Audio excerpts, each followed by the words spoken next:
You didn't find this message by accident. You were summoned to it. The anxiety clouding your future, the weight of past failures, the quiet voice whispering lack. These are not your truths. They are the final dying breaths of an outdated reality, one you are being called to walk away from now.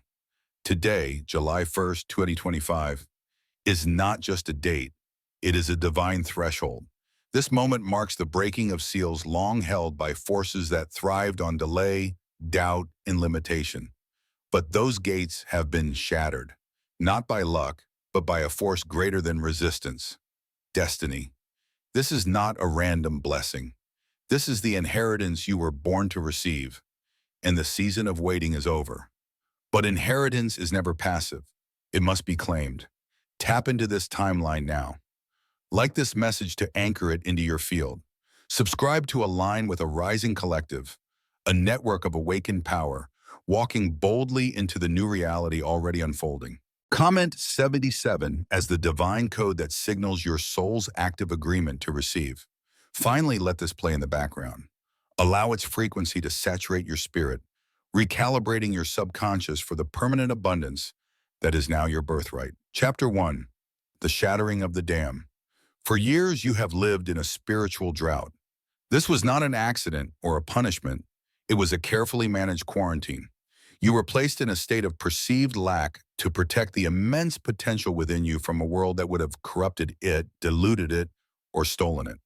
They, the watchers and wardens of the old system, needed you to believe you were powerless. They constructed a reality around you made of missed opportunities, closed doors, and just enough to get by. Every rejection was a meticulously placed brick in the dam wall holding back your destiny. Every moment of despair was the mortar sealing in those bricks together. They engineered situations where you would pour your heart and soul into a project only to see it crumble for no logical reason. They placed you in environments where your light was so bright it made others deeply uncomfortable, ensuring you would be ostracized and made to feel alien. They wanted you to stare at this wall and see it as an immovable, permanent feature of your life, to accept the beige landscape of mediocrity as your inescapable fate. But they made a critical error in their calculations. They measured your endurance, but they could not measure your spirit. They accounted for your human weariness, but they failed to account for your divine assignment. They saw your tears as weakness, not as the holy water that was slowly, imperceptibly eroding the foundations of their construct from within. Today, that dam did not crack. It did not spring a leak.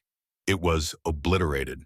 What you are feeling right now, that subtle tremor in your core, that sudden lightness in your chest, is the shockwave of its destruction.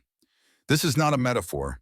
It is a literal energetic event that has just transpired in the unseen realms that govern this physical one. The floodgates of prosperity have been thrown open, not by your request, but by divine decree.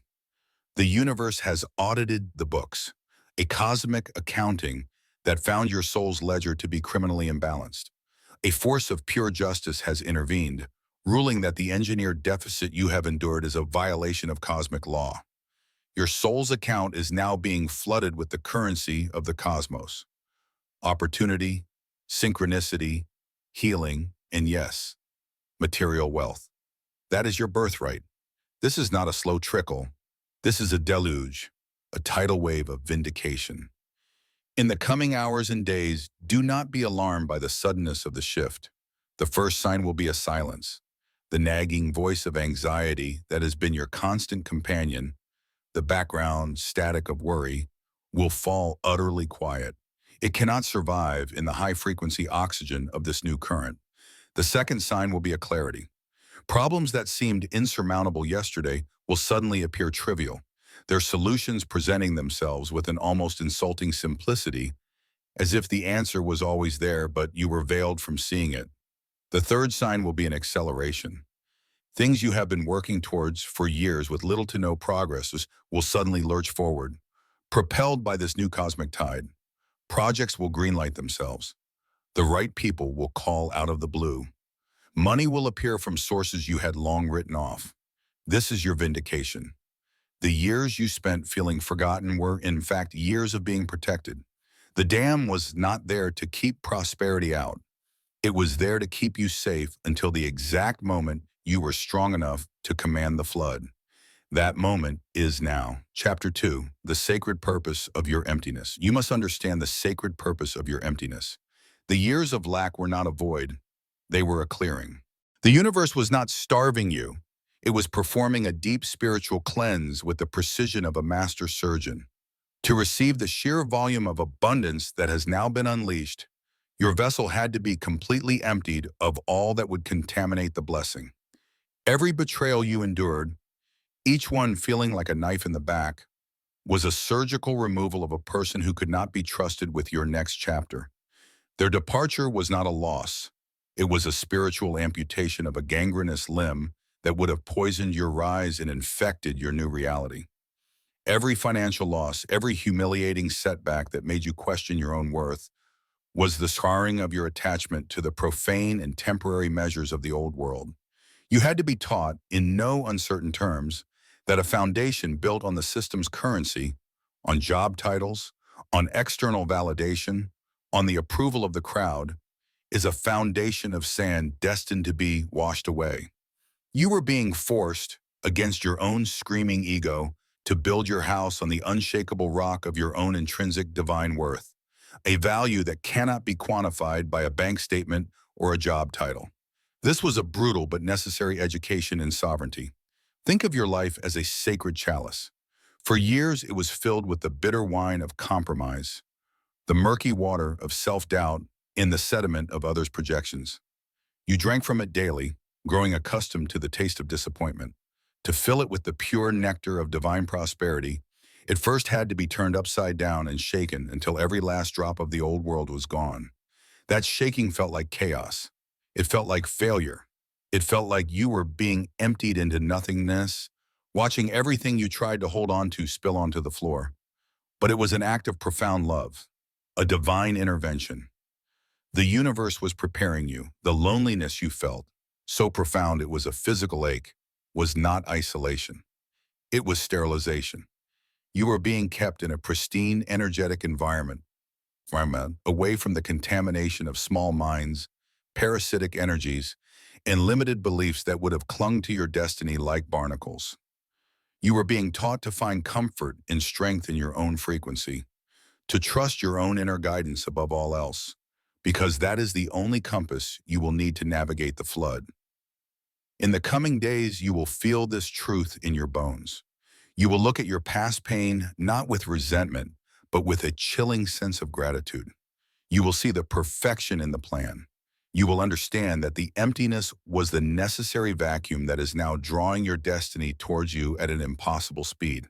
The system designed your poverty to break you, but divinity co-opted their plan, turning your poverty into the very crucible that forged you into a being pure enough to become a conduit for miracles. The barren fields of your past were not a sign of famine. They were being tilled and fertilized by your tears for a harvest of cosmic proportions. Chapter 3, Navigating the Initial Current. The initial rush of this new energy will feel disorienting. It is a current of such power that it can be mistaken for chaos by the unprepared mind. Your first test is to remain still within the torrent. Do not thrash. Do not grasp wildly at every piece of driftwood that floats by. Your old survival instincts, honed by years of scarcity and desperation, will scream at you to grab the first opportunity, to say yes to everything, to act out of a deep-seated fear of missing out. This is a trap, the final gambit of the old system.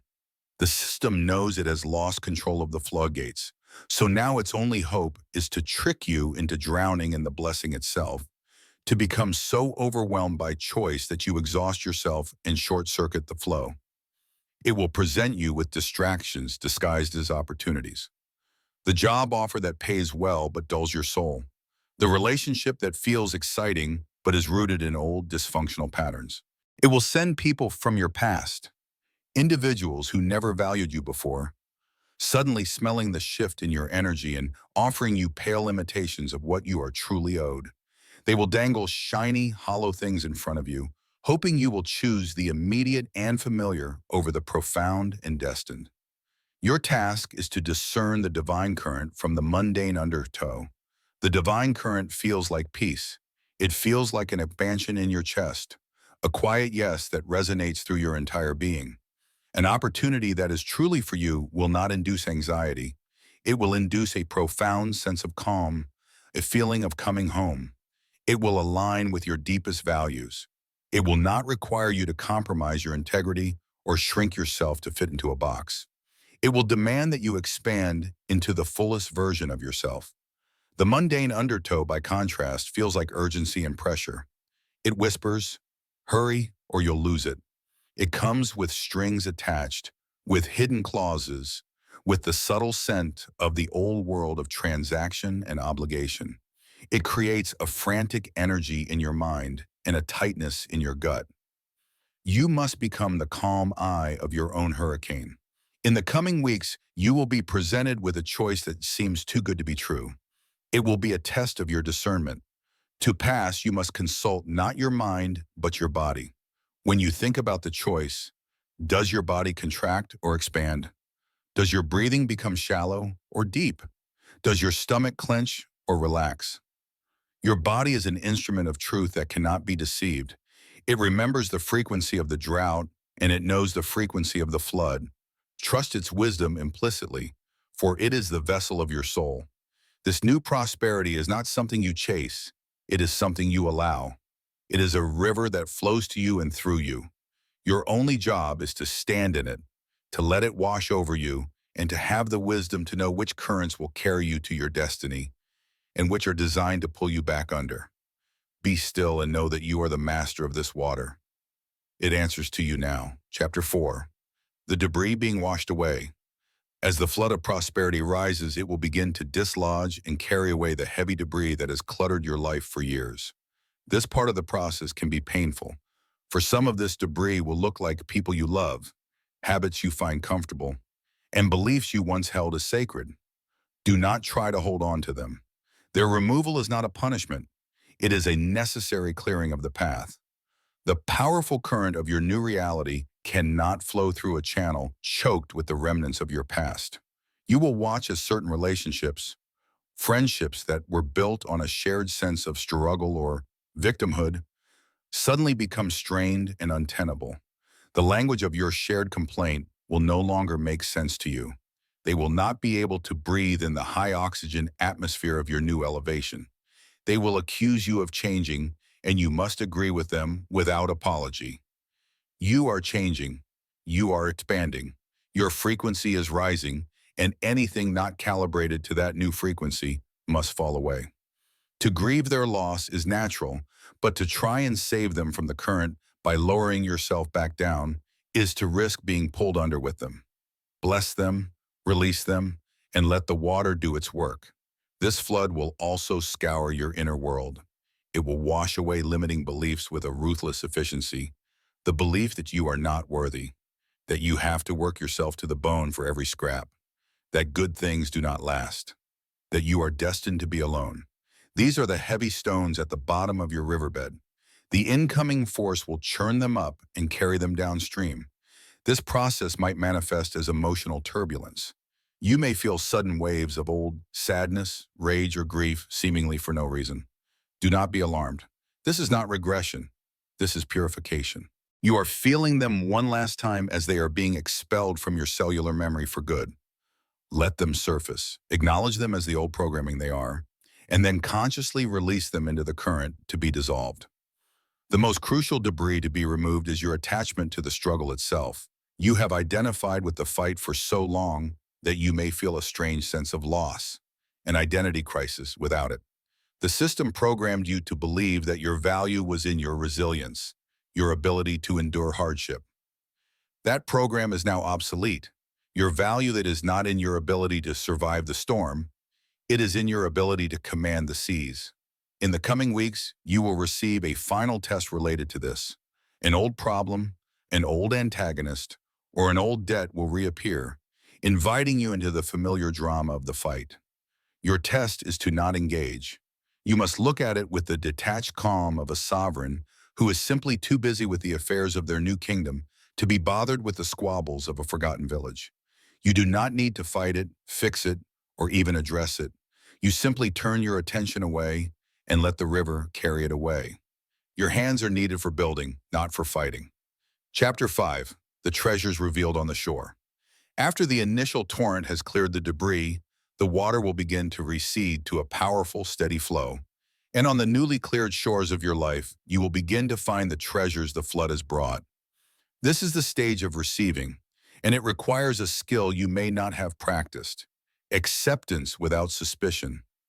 For so long, you have been conditioned to look for the catch, to wait for the other shoe to drop, to believe that any good thing must be paid for with an equal measure of suffering. That conditioning must now be consciously unlearned. The treasures that wash up will be perfectly aligned with the purest desires of your soul, the ones you barely dared to admit to yourself during the long drought. This is not random luck. It is a delivery. The universe has been holding your assets in escrow, a divine trust fund waiting for your energetic signature to mature to a level where you could receive them without self-sabotaging. That has now happened. The first treasures will be intangible but potent. You will find a renewed sense of creative energy, ideas flowing to you with an effortless grace that feels like channeling. You will find deep, restorative sleep, waking up feeling a sense of profound peace and physical vitality you thought was lost to you forever. You will find clarity and focus, the mental fog of survival lifting to reveal a sharp, crystalline mind capable of solving complex problems with ease. These are the foundational treasures upon which all material wealth is built. Soon after, the physical manifestations will begin. An unexpected check will arrive in the mail from a source so obscure it feels like magic. A forgotten investment will suddenly mature. An offer will appear for a project that feels more like play than work, yet pays more than any soul-crushing job you have ever had.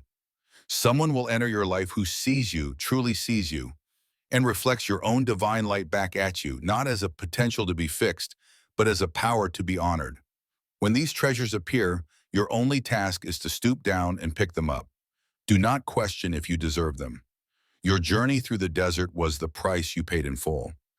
Do not analyze how they arrived. The mechanics of miracles are not your concern. Your job is to receive with an open heart and a spirit of profound gratitude. Each treasure you accept without resistance or guilt signals to the universe that you are ready for more. You are signaling that the vessel that was once empty is now ready to be an overflowing cornucopia. The shore is vast, and the flood has deposited more treasures than you can possibly imagine. Start gathering them. This is your harvest. Chapter 6. Building the Ark of Sustainability. A flood of this magnitude is not a one-time event to be consumed and forgotten. It is the new climate of your reality. The initial deluge transitions into a permanent, flowing river of abundance. Your next assignment, therefore, is to become a master steward of this flow. You must build an ark, structure of consciousness, habits, and boundaries that can float upon these powerful waters indefinitely. To simply spend and consume the treasures that wash ashore is the mindset of the drought, the frantic fear that it will all disappear again. That is the old programming. The new programming is one of sustainability, growth, and sovereignty. Building this ark begins with reverence. You must treat this new prosperity not as a lucky break, but as a sacred responsibility. This means managing your new resources with wisdom and foresight. It means creating a plan for your abundance, honoring it as a tool for your divine mission.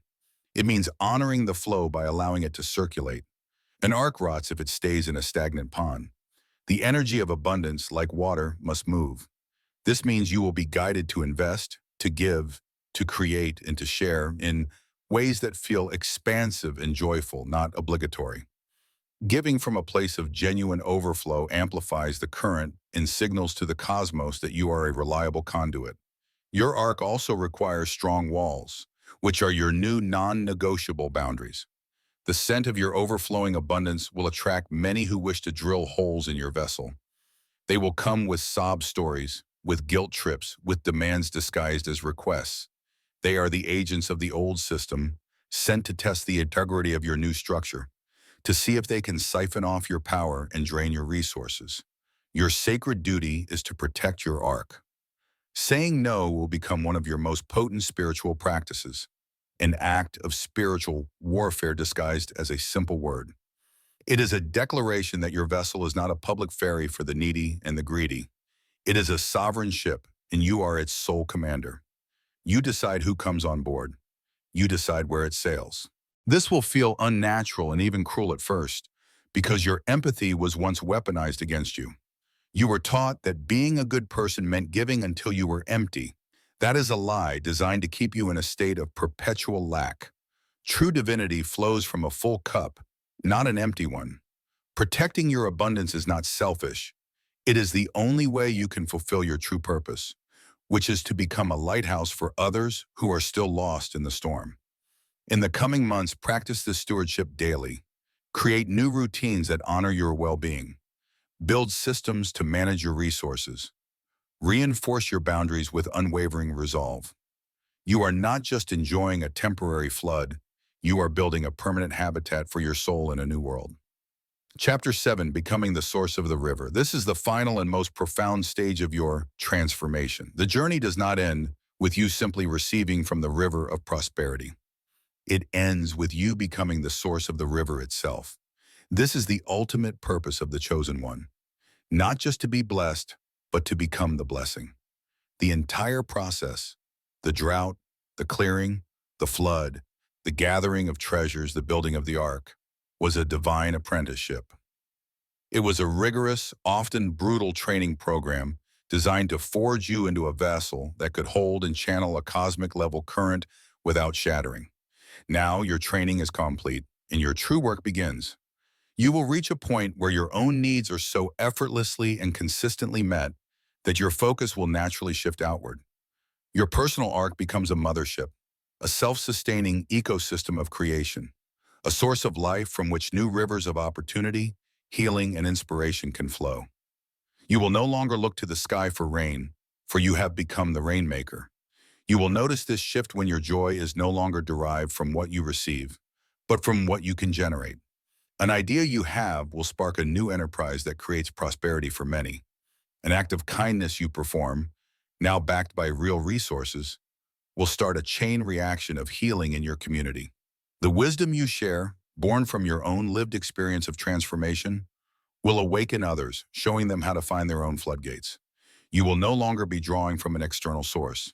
The divine current will be flowing directly through your heart, amplified and directed by your unique soul signature. At this stage, the concepts of lack and abundance become irrelevant, dualistic relics of a reality you have transcended. You operate from a state of pure creation. You do not ask the universe for what you need. You collaborate with the universe to bring forth what is needed for the highest good. Your very presence will begin to recalibrate environments. You will walk into a room and the frequency will lift. Arguments will cease. Despair will dissipate. People will feel a sense of peace and possibility around you without knowing why. This is not about ego. It is the natural consequence of a spirit that has fully integrated its divine power. You have become a living gateway, a walking, breathing source of the very prosperity you once prayed for. Your journey was never just about your own survival or success. It was about turning you into a fountain in the middle of the desert so that others might drink and remember the truth of their own infinite nature.